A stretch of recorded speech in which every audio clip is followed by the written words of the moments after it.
Então nós vemos que exemplo nos dão esses santos e santas nessas épocas da igreja em que ela vai seguindo um paralelo com a vida de nosso Senhor Jesus Cristo.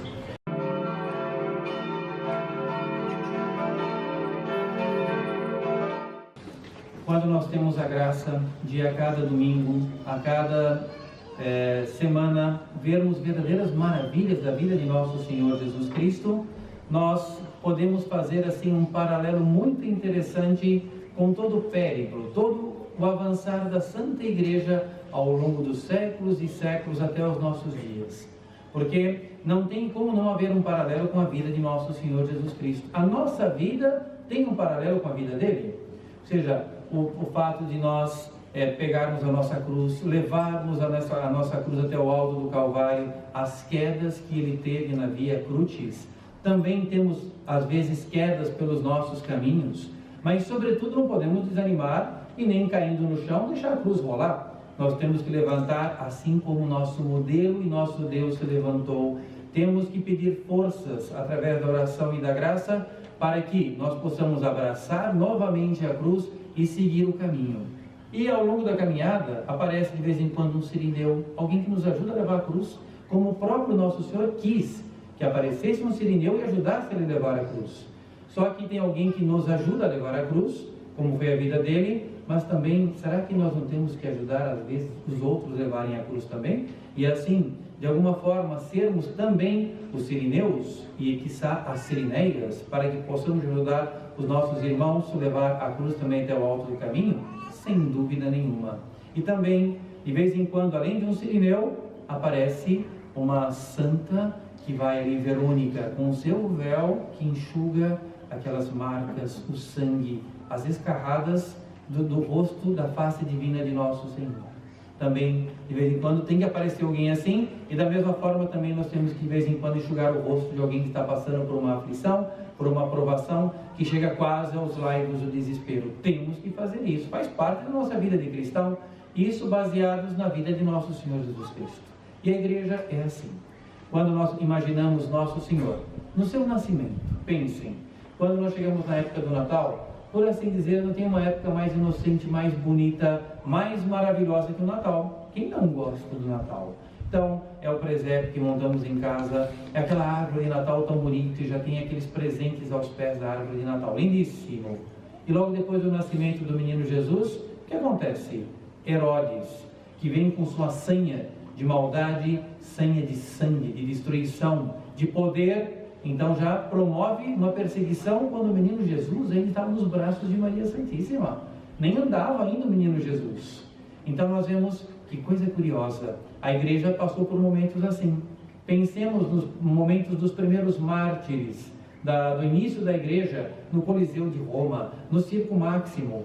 Então eram aqueles jovens, donzelas, rapazes, anciãos, pessoas maduras que eram levados diante dos tribunal infame e injusto do Senado romano, e ali então eram julgados de uma maneira completamente injusta também e sentenciados ao Coliseu, ora sendo eles destroçados pelos gladiadores, ou então, conforme a sanha de sangue daquele povo, era jogado às feras, leões, tigres, leopardos, ursos, o que quiserem.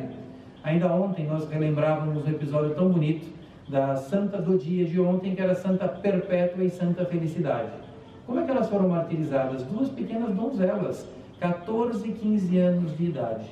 Tem medo de uma agulha. Quando fura o dedo, chora. Se o pai olha com um olhar um pouquinho mais bravo, derrete. Mas essas jovens não tinham essa atitude diante do Império Romano, porque elas tinham abraçado a cruz e a fé com todas as potências da alma. E aí, quando comparecem diante de um coliseu, não tem medo, e não vem aquilo mais do que formigas gritando pela morte delas. Vem aquilo, isso é ridículo, porque eu estou aqui, quero manter meu estado de graça, quero ser fiel a essa fé ensinada pelos apóstolos, vindas de nosso Senhor Jesus Cristo, e pouco importa, por curiosidade talvez, qual é o método que vão se utilizar para nos martirizar? Espada, fogo, não tem problema, o método que quiserem. E no caso de Santa Perpétua e Santa Felicidade, colocaram ali diante de touros bravos, touros, não é? Bois, esses animais bravos, tem até descrição no ofício divino. E o que acontece? elas estando ali, ilesas, puras, santas e justas, soltam aquele animal feroz e jogam elas para cima com toda a violência, com chifradas. E vejam que coisa curiosa, e nós vemos esse paralelo com a vida dessa perseguição de nosso Senhor Jesus Cristo. Caem já quase sem vida, e vão tentar socorrer naquela hora, porque aquele golpe não foi fatal. Mas quando Santa Perpétua ela é como que acordada do desmaio, na realidade ela não estava desmaiada não. Sabe o que aconteceu? Ela estava em êxtase. Estava tendo uma visão mística do Divino Espírito Santo, de Nossa Senhora, da igreja que iria frutificar no futuro. Então quando ela acordou, ela disse assim: já me colocaram diante desses touros bravos? Ela nem sabia que ela tinha sido chifrada já. Aí quando olhou, não, Perpétua, você já foi atingida, seu corpo está tão ensanguentado. E quando ela olhou, o corpo estava todo ensanguentado, perfurado pelo chifre daqueles animais. Aí ela se deu conta que já estava feliz, porque já estava sendo martirizada. É uma coisa de toda beleza. Depois ela foi morta com um golpe fatal de uma espada e foi decapitada. Então nós vemos que exemplo nos dão esses santos e santas nessas épocas da igreja em que ela vai seguindo um paralelo com a vida de nosso Senhor Jesus Cristo. Nós somos membros dessa igreja, que maravilha, mas membros, e olha que impressionante aqui, saibamos ver na igreja os seus aspectos santos e indefectíveis, porque aquela fé nascente passou por provas e mais provas. Nós temos a graça de pertencer a essa igreja que vai seguindo esse paralelo com nosso Senhor Jesus Cristo, e nós sabemos que a igreja passa por momentos semelhantes também, de perseguição, de dúvida, porque nós podemos, para ficar muito claro, a igreja tem a sua parte divina, na qual nós temos a certeza que ela vai triunfar. E certeza apoiada no quê? Na frase de nosso Senhor Jesus Cristo. E qual é essa frase tão bela e lapidar? Que as portas do inferno não prevalecerão contra ela. Então, baseado nessa palavra, o verbo de nosso Senhor Jesus Cristo, como é que nós vamos hesitar? Nunca. Porque se ele disse, mas passa por provações, vamos passar por dificuldades, porque a parte humana falha, a parte humana vacila, a parte humana muitas vezes devia caminhar no rumo apontado por nosso Senhor, mas pega um caminho errôneo, um caminho errado. Pior, quando às vezes ao invés de avançar, recua. Então nós sabemos que mesmo acontecendo essas coisas, a igreja permanece ilesa, porque ela é santa, pura e imaculada. E ainda mais baseado nessa promessa de nosso Senhor, ela vai triunfar. As portas do inferno não prevalecerão contra ela. O demônio não vai vencer. E nós temos que ter essa certeza. Temos que ter isso vincado no mais profundo dos nossos corações, por mais que às vezes a aparência que nós estamos vendo nos diga o contrário. Mas não, ela vai triunfar. Teve uma vez até para mostrar que uma parte humana, por mais vacilante que seja, por mais às vezes dúbia que seja, uma vez um protestante alemão muito famoso, depois vale a pena pesquisarem, von Pastor, era um estudioso também alemão protestante. Ele pediu uma audiência com a sua santidade, o Papa, e disse assim: santidade, não sei se ele chamou de santidade, mas Papa, eu queria uma autorização do senhor. Aí o Papa, pois não, se não me engano o Papa Pio IX, eu queria provar que a Igreja Católica não é verdadeira. O Papa quase que sorri, não é? O senhor é mais um que vai tentar fazer isso e nunca vai conseguir, mas diga, continue seu pensamento. Eu queria uma autorização para fazer um estudo nos arquivos secretos do Vaticano, e através dessa documentação que eu vou estudar, eu vou provar que a Igreja Católica não é verdadeira. E o Papa, mais uma vez, quase sorrindo: fique à vontade, pode adentrar nos arquivos do Vaticano, fique o tempo que você quiser e depois nós conversamos. Ele ficou só 4 anos estudando, né? Não era um homem assim de folhear um livro e depois já deixar de lado. 4 anos só, não é? Depois desses 4 anos ele vem novamente falar com o Papa, o mesmo Papa, e o Papa assim, já quase sabendo o que ia acontecer. Pois não, então, o que o senhor tem a dizer? Assim, santidade, aí já chamamos santidade, né? É o seguinte, eu queria pedir, eu quero me converter, eu queria ser batizado. Aí o Papa achou uma graça, assim, pois não, mas me diga, o que fez com que você quisesse ter o batismo, essa conversão tão bonita? Qual foi o ponto que você teve mais encanto pela nossa Igreja Católica? Aí ele disse assim: santidade, não foi pelo encanto não, foi pelo lado negativo mesmo. Mas como assim? Me explique.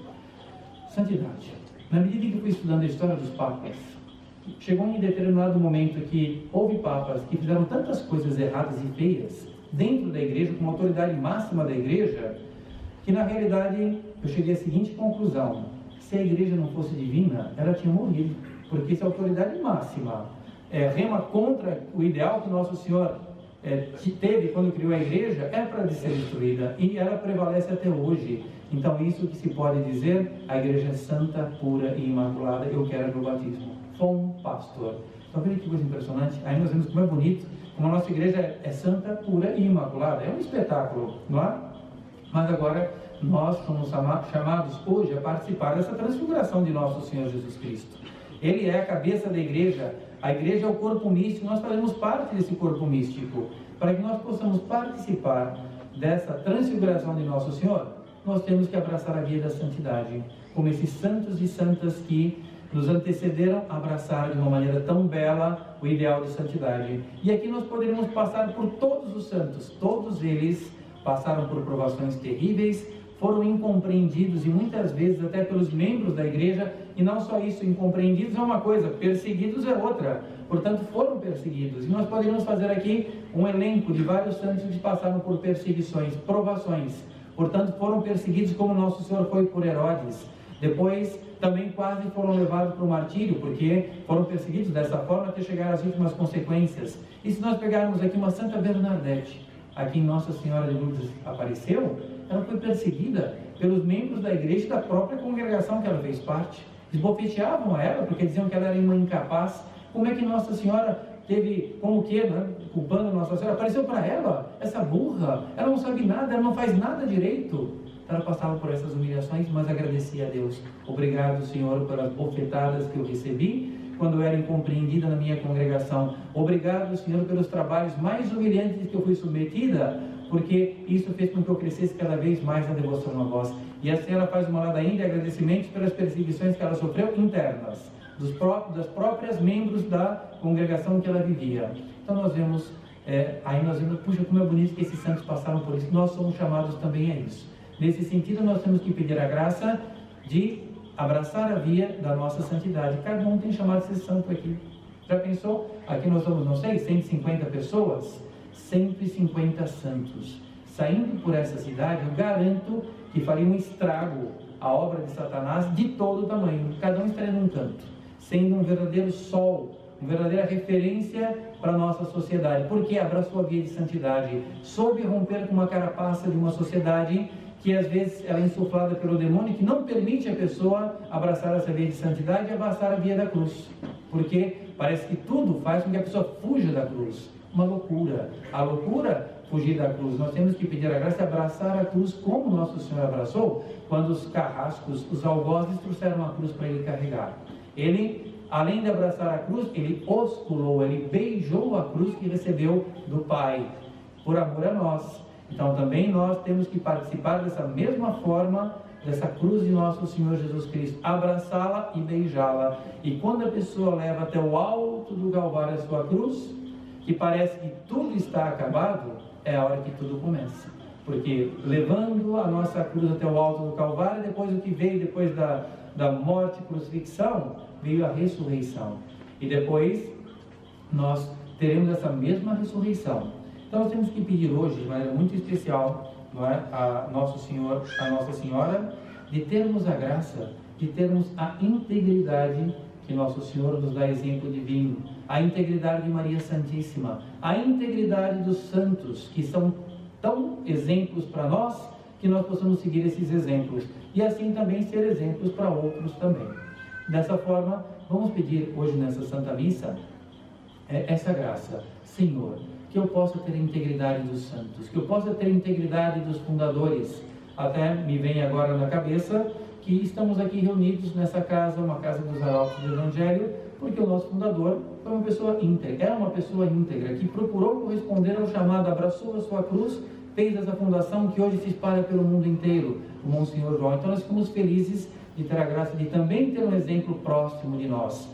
Aqui, tantos movimentos participam, temos os fundadores também, que são os exemplos que receberam do Espírito Santo o dom de fundar uma congregação com um carisma, com uma espiritualidade própria, da qual nós devemos nos admirar, devemos nos somar força na Santa Igreja e assim juntos caminharmos nessa caminhada da santidade e, assim como Nosso Senhor, abraçarmos a nossa cruz. Se cairmos, vamos levantar, se pecamos, vamos nos confessar, nunca desanimar, sermos os sirineus, sermos as Verônicas dos nossos irmãos, de vocação dos nossos irmãos da Santa Igreja, e assim juntos um dia contemplar face a face, na transfiguração definitiva, o rosto divino de nosso Senhor Jesus Cristo, o rosto santíssimo de Maria Santíssima e o rosto dos santos e santas que tanto foram os exemplos para nós aqui na terra. Louvado seja nosso Senhor Jesus Cristo.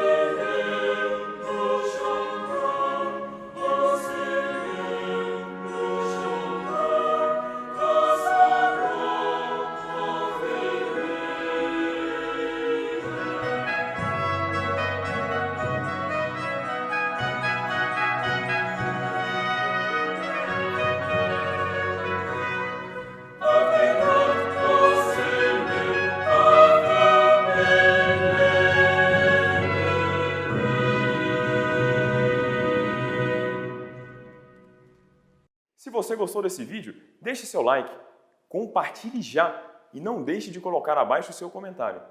Volte sempre para conferir as novidades e conheça assim toda a verdade sobre os arautos do Evangelho.